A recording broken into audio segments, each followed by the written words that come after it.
నేను పాలమ్మిన అధ్యక్ష, పువ్వులు అమ్మిన అధ్యక్ష, పెద్ద పెద్ద విద్యా సంస్థలు తెరిచిన అధ్యక్ష, ప్రపంచంలోనే భారతదేశంలోనే పెద్ద విద్యా సంస్థలు తెలంగాణ ఎవరికైనా ఉన్నాయంటే అవి మల్లారెడ్డికి ఉన్నాయి అధ్యక్ష. కానీ ఇప్పుడు అంతా అయోమయం ఆగమాగం ఉంది అధ్యక్ష. ఎట్లా అంటే నా మేడ్చల్ నియోజకవర్గం అధ్యక్ష, భారతదేశంలోనే ఏకైక నియోజకవర్గం మేడ్చల్. నేను జిల్లా చెప్తలేను అధ్యక్ష, నియోజకవర్గం నాది పెద్దది అధ్యక్ష. 7 మున్సిపాలిటీలు, 3 కార్పొరేషన్లు, 61 గ్రామాలున్న ఏకైక మేడ్చల్ నియోజకవర్గం మల్లారెడ్డి అధ్యక్ష. మల్లారెడ్డి అధ్యక్ష, మల్లారెడ్డి దాన్ని అతులం కుతులం చేస్తున్నారు అధ్యక్ష. దాన్ని జిహెచ్ఎంసీ అని ఇప్పుడు నా తన 7 మున్సిపాలిటీలు ఉన్నాయి, 3 కార్పొరేషన్లు ఉన్నాయి, 61 గ్రామాలు ఉన్నాయి. అందులో 28 గ్రామాలు తీసి మున్సిపాలిటీలలో కలిపేసారు పక్కకునే గ్రామం. ఆ మున్సిపాలిటీలన్నీ ఇప్పుడు వాళ్ళ పీరియడ్ అయిపోగానే జనవరి 27కు అవి జిహెచ్ఎంసీలో చేస్తారట. నా టైంలో ఒక్కటే పీరియడ్ అయింది వాళ్ళు గెలిచి.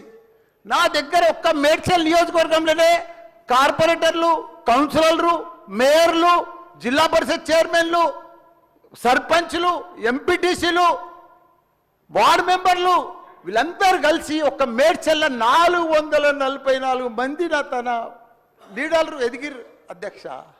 ఇవాళ వాళ్ళంతా మడ్డాష్ అయిపోయారు. మొత్తం సగం మంది కాంగ్రెస్లకే వచ్చారు, అయోమయంలో పడిపోయారు వాళ్ళు మొత్తం కాంగ్రెస్లో.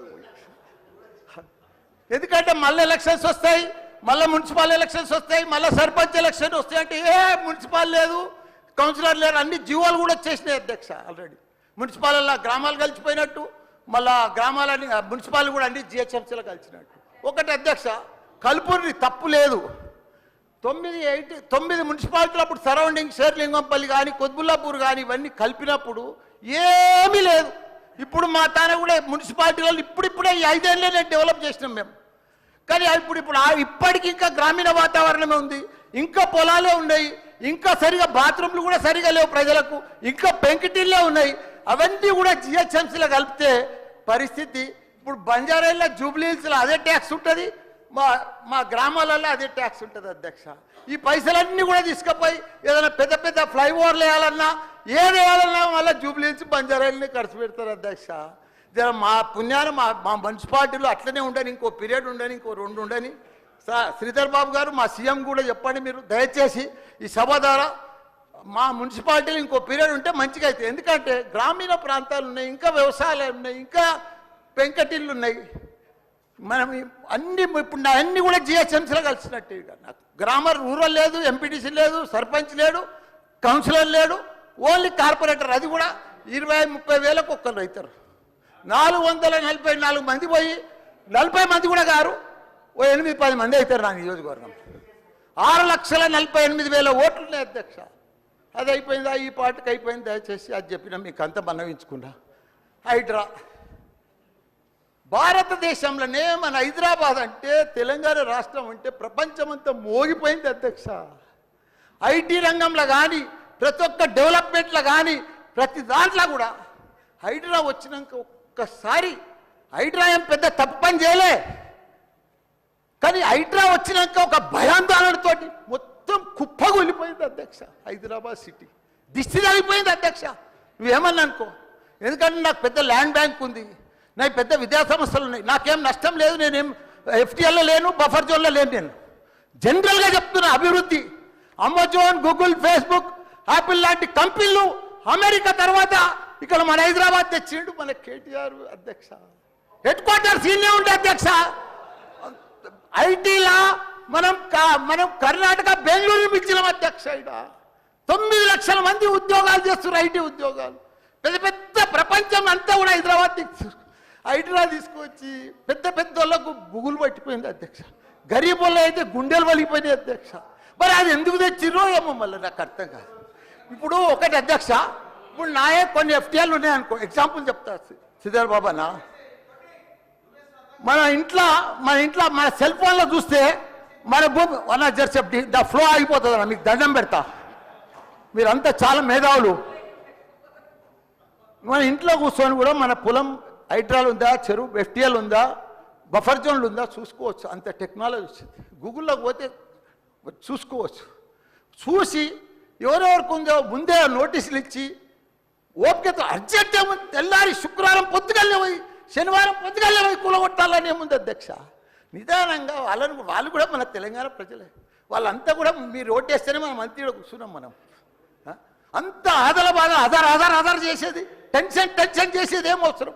మంచిగా నోటీస్ ఇచ్చి బాబు చేంజ్ చేసుకో, మార్చుకో, చూసుకో, నీకు ఇది ఇస్తాం, గరీబోడు ఉంటే ఇది ఇస్తాం, ఈ బెడ్రూమ్లకు అని నిమ్మడంగా చేస్తే అయిపోయాయి కదా. ఇంకా 4 ఏళ్ళు ఉంది కదా మీకు, ఈ ఏడాదిలోనే ఫస్ట్ ఇయర్లో చేయాలని ఏముంది, అన్ని కొన్ని చేసుకుంటా ఉండి. రియల్ ఎస్టేట్ అయితే అధ్యక్ష రియల్ ఎస్టేట్ అయితే కుప్పగొలిపోయింది. ఏదైనా పెళ్లికి అమ్ముదామన్నా కొంటలేరు ఎవరు, పైసల రొటేషన్ లేదు, వ్యాపారాలు లేవు, బిజినెస్లు లేవు, ఏమీ లేవు అధ్యక్ష. దయచేసి మీరన్నీ కూడా ఆలోచన చేయాలని మంత్రులు కూడా ఉన్నారు, అందరికి కూడా చెప్తున్నా, అందరికి కూడా దండం పెట్టి చెప్తున్నా. థ్యాంక్ యూ అధ్యక్ష. ఒక్క నిమిషం మాట్లాడండి అధ్యక్ష. ఒకటే నిమిషం సార్ తమరి ద్వారా నేను ఒకటే రిక్వెస్ట్ అధ్యక్ష, ఏ ప్రభుత్వాలైనా అధ్యక్ష ప్రజల మనోభావాలకు అనుగుణంగా ప్రజలకు న్యాయం జరిగే విధంగా ప్రభుత్వాలు చేయొచ్చు. లేకపోతే ప్రభుత్వాల మీద ప్రజాస్వామ్యం మీద ప్రజలకు నమ్మకం కోల్పోతుంది అధ్యక్ష. ఇందులో కరీంనగర్ జిల్లాలో కరీంనగర్ కాన్స్టిట్యున్సీలో నా కాన్స్టిట్యున్సీలో అధ్యక్ష కరీంనగర్ మున్సిపల్ కార్పొరేషన్లో 4 గ్రామాలు కలిపారు అధ్యక్ష. 4 గ్రామాలతో పాటు కొత్త వింత ఏంటంటే అధ్యక్ష, కరీంనగర్ కార్పొరేషన్లో పక్కకున్న మున్సిపాలిటీ కల్పించాను అధ్యక్ష. నేను రిక్వెస్ట్ చేసిన అధ్యక్ష, ఇది ఎవరి లాభం కోసం చేసిన అధ్యక్ష? కనీసం నేను ఒక ఎమ్మెల్యేని ఉన్నాను, మా ఎమ్మెల్యే కాన్సెంట్ కూడా లేదు, గ్రామ పంచాయతీ కాన్సెంట్ లేదు. నేను ఒకటే చెప్తున్నా శ్రీబాబు గారు, మీరు కూడా జిల్లాలో ఇంతలో మంత్రి గారు, మీరు అమెండ్మెంట్ చేసి మీరు ఆ గ్రామాలకు వెళ్ళి 20% మంది ప్రజలు కలపమంటే మీరు కలపండి దయచేసి. 20% మంది, నేను 50% అంటలేరు. ఈ గ్రామాల దగ్గరికి వెళ్ళి మీ ప్రజాప్రతినిధులు కానీ ఎవరు లేకుండా ఆఫీసర్ మీరు వెళ్ళి 20% మంది ప్రజలు మా మెర్జింగ్కు ఇష్టం అంటే మీరు కలపండి, లేకపోతే రిజెక్ట్ చేయండి అధ్యక్ష. గ్రామీణ ప్రాంతాలలో సర్పంచ్ ఇప్పటికి ఇందులో D94 కెనాల్ పోతుంటుంది, మొత్తం పచ్చని పొలాలు ఉన్నాయి. ఇందులో దుర్షేడ్ అనేది ఒక ప్యాక్స్ సెంటర్ ఉన్నది, ఇక్కడ ఐకేపీ సెంటర్లు ఉన్నాయి. ఇందులో దీన్ని గ్రామాలన్నీ కూడా మున్సిపల్ కార్పొరేషన్ కలపడానికి కారణం ఏంటంటే ఈ రాజకీయ కక్ష అధ్యక్ష. ఇక్కడ 3 సార్లు కాంగ్రెస్ పార్టీని తుక్కు 3వ ప్లేస్ వేసినందుకు ఆ కక్ష సాధింపు చర్యలు తప్ప ఎందుకు వేసింది ఇందులో అధ్యక్ష? మీరు మీరు కోపంగా రాకండి, మీకు ఏం లేవు, మీ గ్రామం ఒక్కటి లేదు, ఇలా మాది ఉన్నాయి, మీ లేవు గ్రామాలు. ఉస్నాబాద్ మున్సిపాలిటీ ఒక గ్రామం కలవది అధ్యక్ష. దయచేసి మా ఆవేదన విని మీరు ఆగండి, మా ఆవేదన విని అధ్యక్ష మా ఆవేదన వినండి. ఈ గ్రామాలు కలపాలంటే గ్రామ సభ పెట్టండి, గ్రామ సభ పెట్టండి, ప్రజల మనోభావాలు తీసుకోండి, ప్రజల మనోభావాలకు అనుగుణంగా ప్రభుత్వం ముందుకెళ్ళాలి. కానీ దయచేసి మీరు ఎట్టి పరిస్థితిలో ప్రజలకు వ్యతిరేకంగా అధికారం ఉందని చెప్పేసి ప్రజల మీద భారం మోపకండి. దయచేసి మంత్రి గారు, శ్రీబాబు గారు, దయచేసి మీరు మా మాట వినాలి. మీరు ప్రజల మనోభావాలకు వ్యతిరేకంగా వెళ్ళకండి, కరీంనగర్ కార్పొరేషన్లో విలీన గ్రామాలు కలపకండి.